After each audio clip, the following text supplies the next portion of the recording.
So welcome to Tactics and Touchlines, the African Cup of Nations. We started here with the group stages. We talked about it, which teams are going to qualify out of the group. We came with the quarterfinals, semi-finals, and now we are here at the final, Senegal against host nation Morocco. I'm going to ask my pundits today, is it becoming a trend that if you want to win the African Cup of Nations, you need to host it? Because you've seen Ivory Coast hosting and winning, and now Morocco are on the verge of also winning. Remember, my Bet Africa is sponsoring the show. With this AFCON, they are giving us the bet builder option. Go on to their platform and you can bet on 10 different options on this African Cup of Nations. Before the end of the show, I'm going to ask my pundits. They should give us two selections each on what we should bet on this particular game. Let's go deeper into the game. Senegal against Morocco. They've met once at the African Cup of Nations and it was a draw. Morocco, on the other hand, for 50 years, they've not won the African Cup of Nations. They've been into one final in 2004 where they met Tunisia, where Tunisia defeated them. Senegal recently had a chance to win the African Cup of Nations against Egypt. So when it comes to being hungry, Morocco are very hungry for this trophy, especially at home. So let's start. Let me start with Sam. Sam, looking at this game, Senegal have an impressive tournament. They were tipped as one of the best teams to get into the final and also to win the trophy. Are you surprised with these two teams? And also, technically, what do you think the African Cup of Nations in general has brought to Africa as a continent in a whole?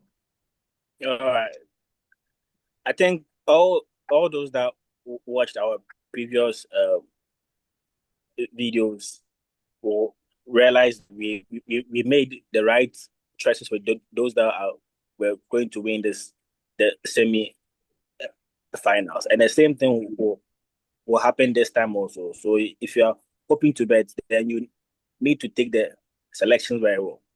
I think it was a very good semis, and as I said the last time, this Moroccan team came with the mindset of coming to win, and I heard them saying they are planning to win without losing one game or concede even a goal. It's not really about being a mindset. You can still lose it. It's about coming in with the right mindset and the players playing with that enthusiasm that they deserve to win something, or they need to give their fans something to brag about.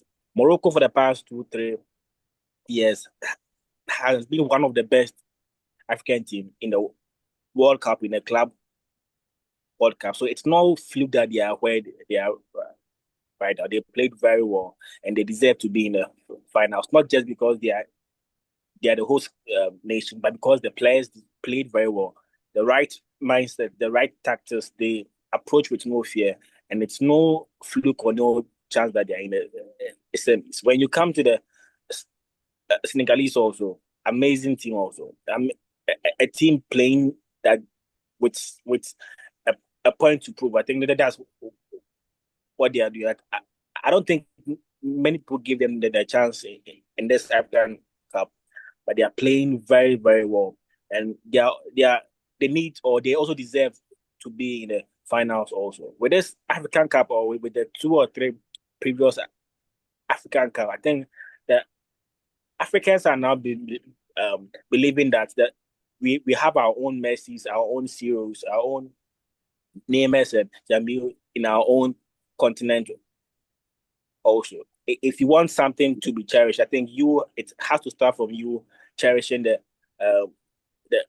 tournament also. It's an amazing tournament that brings out this African. There's always a news when the African Cup is being played. Something significant. Like now, it's the Congo guy who is trending here and there. It's a way of us not just playing football, but us also telling our stories in our own way.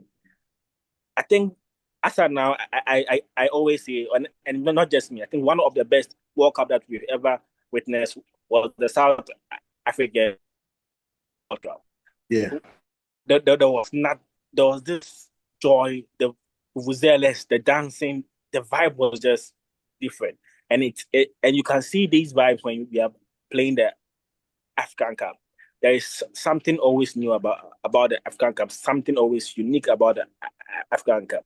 The targets and the other ones can say whatever they want to say. But I think it should start with the players cherishing the tournament. I watched a video of Asamajan telling Ferdinand that the African Cup is his World Cup. Yeah. So we need to have these African players cherishing these cups also, this tournament also, playing with every vibe in them. And I think that we've seen it. We've seen how emotions runs high through the fans and even through the players. So big up to every team that played in this African Cup, to the spectators, to the organization. Yes, we will have a few negative comments here and there, but all in all, I'm very proud of how the tournament is being approached and how it's been projected to the world as large. Yeah. Okay. So, Prince, let's look at this African Cup of Nations. We know we tipped some of the teams to perform, and one thing that has raised a lot of concerns are the teams in this final. Senegal against that is Morocco. And we all know that if you are looking at one of the best teams with quality players in Africa, Senegal's name we mentioned. Morocco was one of the best teams also at the World Cup. So it means that we are getting a quality final in these two teams. Looking at this game, what are you expecting from both sides? And also, do you think this AFCON was one AFCON that gave us quality football compared to some previous African Cup of Nations? Well, let me first touch on the AFCON as a whole. Yeah. I think this AFCON projected how Africa could be seen from a different perspective. Yeah. Moroccans are not, or the South, the North Africans are not typical black skin like from the Central and the West African people. And you could see they have a different tradition compared to what we have here. And it's just beautiful to see a different aspect of Africa being projected to the world. I think the only one of the few issues we'll have is with attendance of the attendance to the stadium, which was very low. Yeah, aside that, I think every other thing was well planned and it came out so well. I think with the final, it's gonna be a nice game. It's gonna be the standard you see in Europe. These stadiums are top notch. You can see that these guys have invested so much into the AFCON. I saw a video where Will Ferdinand was like, he's definitely going to be at the next AFCON. He's going to come all out, come watch the next AFCON because of the euphoria and all those things the AFCON brings to you. And this final is going to be tough because the Moroccans are good, the Senegalese are also good, but I personally see Moroccans with the home advantage because of they playing from the home, and it gives them that edge ahead of Senegal because of the fans that will come in, that will fill the stadium, just like they did it against the Nigerians. The stadium was 65,000 capacity, and you could see that the stadium was filled to its maximum capacity, and this is a way of the country pushing the players, those 11 players on the field, that we are here for you, we are going all out for you. So that might be advantage for Morocco ahead of Senegal, and it might play on the side of Morocco in that game. So I believe so. Morocco will have an advantage in that final. Okay. Raf, let's look at this game. We know Sadio Mane has been that player for Senegal. They've had one or two young qualities coming in Jai, in Nicolas Jackson. Koulibaly will be missing out. That's their key captain. And this will be the second time he'll be missing out on an African Cup of Nations. The first time he missed out, they went on to win it. Looking at the Moroccan side, they are missing key players in Hakim Ziyech, but they have Hakimi, Masraoui, and also Brahim Diaz, who just joined them. Looking at these two setups with lineups with quality, which team do you think is up there when it comes to the performance of the African Cup of Nations? And we can be bold and say that if they get to win the African Cup of Nations, every African will be proud of them winning it. All the games that were played at AFCON, 9 out of 10, there were no upsets. Yeah. There were no upsets. The winners were winning. The teams that were tipped to win were winning. Hardly would you see an upset, or did I see an upset in this tournament? But then this is the first time a game is going to be played, and then I'm finding it difficult to choose who's going to be the winner. The Moroccans have the 12 man behind them. That is a support base. And of course, there's going to be a quota or a section for the Senegalese fans. But then I'm not sure they are going to outnumber the Moroccans, who are the host nations, of course. It is difficult. Player for player, both teams. Goalkeeper, Yasin Bono, Mendy, Hakimi. Even they are playing a midfielder as a right back. Crepin Diatta is a midfielder. Monaco is playing as a right back. And to the extent that the Senegalese team even have Ismail Assar, a top-class player for Crystal Palace, on the bench. That should tell you the sort of quality the Senegalese national team has. But then we look at the Moroccans too, the sort of energy they are playing with, they've come a long way. And I don't know how they're going to feel if Senegal beat them. Yesterday, when after Senegal won against Egypt, Sadio Mane was not overly excited. He was telling them to cool down, like he was prepared. Mane, my respect for him has gone up. He was telling them to calm down. There's one more hurdle to go. There's one more. Keep cool. And I was so impressed with that. In as much as his other colleagues were celebrating, he was calming them down. That is a mark of a leader. That's a mark of it. But on Sunday, I'm finding it difficult to select who the winner is going to be. Both teams are playing so well. The home support is there. Senegal too are not dropping. Senegal, Mane granted an interview and he said this is going to be his last AFCON Cup of Nations.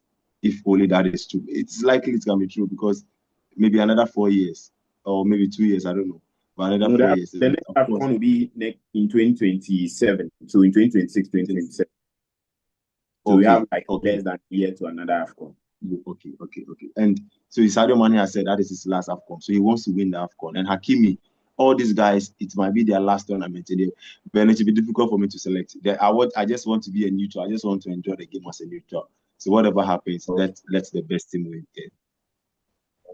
So right now, I want us to give our viewers something to also bet on when they go on to the mynbet.africa. So, Sam, what are 2 betting options you think would surely happen in this game if anyone is going on to the mynbet.africa platform app?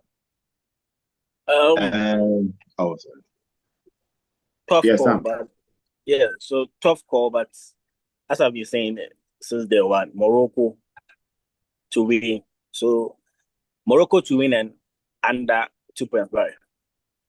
Morocco to win and under 2.5. Brian, what betting option should we be looking at, especially this final of the AFCON Cup of Nations? I would want to go for a Morocco win, just like I said in my submission. A Morocco win over 1.5. 1.5, okay. Ralph, what betting option do you think our viewers should put their money behind, especially when they want to bet on this AFCON Cup of Nations game? Both teams to score. I'm sure you was contemplating with money, senior money, and all that. Since Salah has left, now Salah is gone. How to back Sadio Mane just like that? We're waiting to score and Senegal win.